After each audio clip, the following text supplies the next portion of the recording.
Mana? Mana? Aduh! Yeay!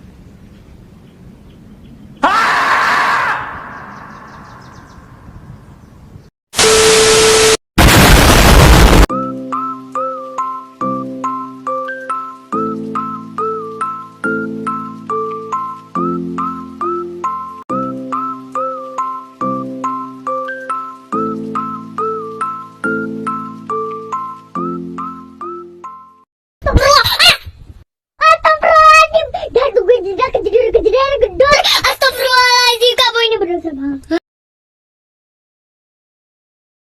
Pada pertemuan kali ini saya akan membahas mengenai TM14, yaitu memperbaiki kompetensi. Materi pertama yaitu jenis dan kategori kompetensi, konsep dan sejarah kompetensi. Yang pertama menurut Lille Spencer dan Signe Spencer 1993.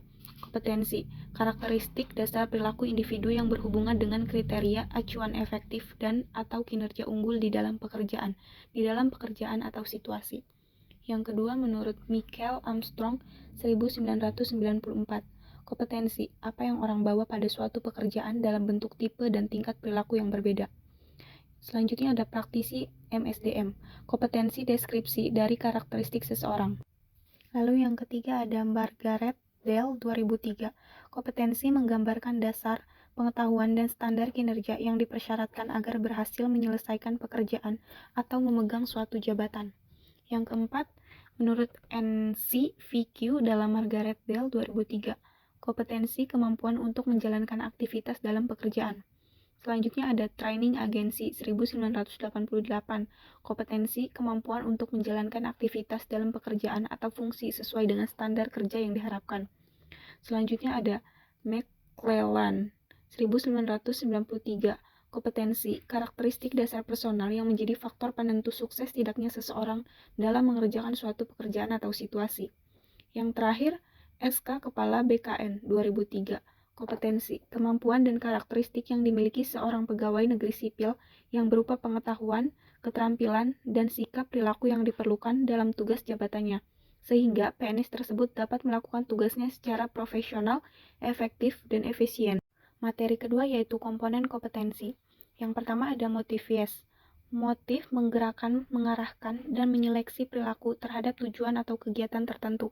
Yang kedua ada traits, karakteristik fisik dan respon konsisten terhadap berbagai situasi atau informasi. Yang ketiga ada self-concept, yaitu sikap, nilai, dan citra diri seseorang. Selanjutnya ada knowledge, yaitu pengetahuan atau infor seseorang dalam bidang spesifik tertentu. Yang terakhir ada skill, yaitu kemampuan untuk melaksanakan tugas fisik tertentu atau tugas mental tertentu.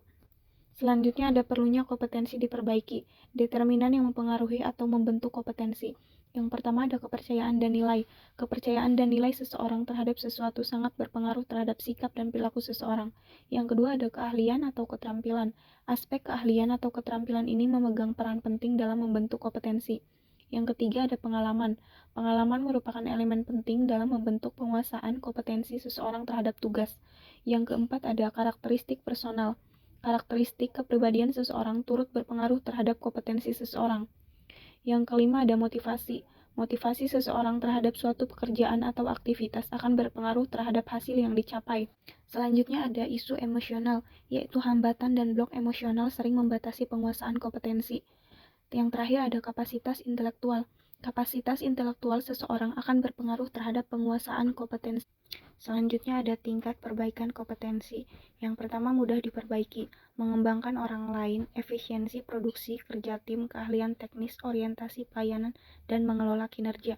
Yang kedua agak sulit diperbaiki, orientasi hasil, kualitas keputusan, pengaruh, penyelesaian konflik, pemikiran, serta analisis kecerdasan organisasional.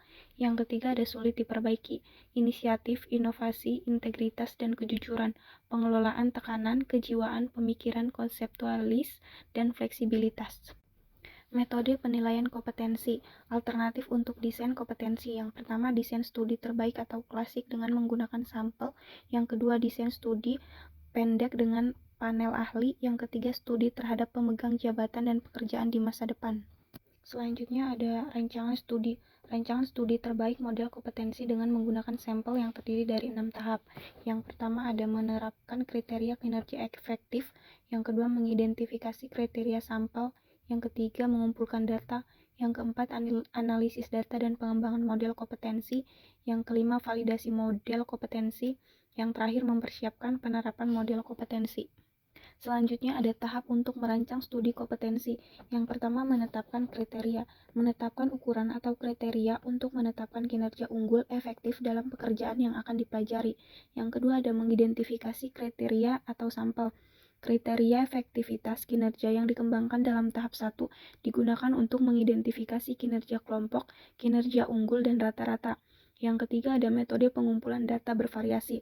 Terdapat 6 metode, yaitu BEI, panel ahli, survei, database model kompetensi, sistem ahli, analisis jabatan, dan observasi langsung.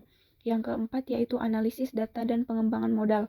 Pada tahap ini, data dan seluruh sumber dianalisis untuk mengidentifikasi kompetensi, kepribadian, dan keahlian yang dimiliki pekerja. Yang kelima yaitu validasi model kompetensi. Model kompetensi yang diuji dengan melihat jika model dimaksud memprediksikan kinerja dari orang-orang dalam kedua kelompok sampel pada waktu yang sama. Yang terakhir yaitu mempersiapkan penerapan model kompetensi. Apabila model ini telah divalidasi, model kompetensi ini telah dapat digunakan untuk berbagai keperluan. Materi terakhir yaitu tahap mendefinisikan model kompetensi. Yang pertama menjelaskan kriteria kinerja, yang kedua mengidentifikasi orang-orang untuk sampel kriteria, yang ketiga mengumpulkan data melalui BEI atau metode lain, yang keempat menganalisis data dan mengidentifikasi kompetensi, yang kelima mengesahkan model kompetensi.